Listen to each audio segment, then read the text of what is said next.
Hello, traders. Today is Tuesday, July 1st, and this is my analysis for the US dollar Canadian. And we're going to start off on the 1 hour time frame.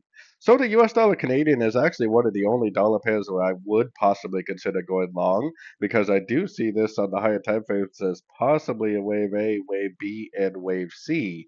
Now, in order for me to even think about going long, I would need to see an engulfing up. I would need to see a clear break and hold above structure. After I see this picture is when I would wait patiently more for a pullback, and then I would go long on the pullback.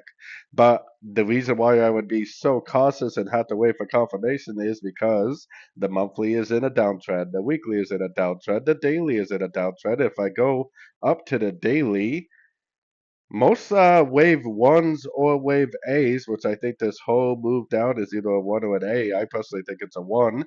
They break the previous structure before they stop, which definitely hasn't happened yet. So I am still very bearish. I do see the possibility of this being like one, two, three waves up before it goes down, but it is probably more probable that it actually just keeps on going down to this area right here before we see any significant pullbacks.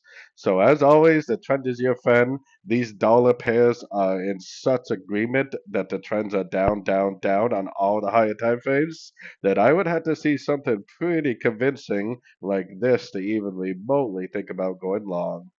So anyways, don't forget to check out my free Discord group. It's a link down here in the corner. Take a look at my website, fxpipcollector.com. And as always, thank you for watching and happy trading.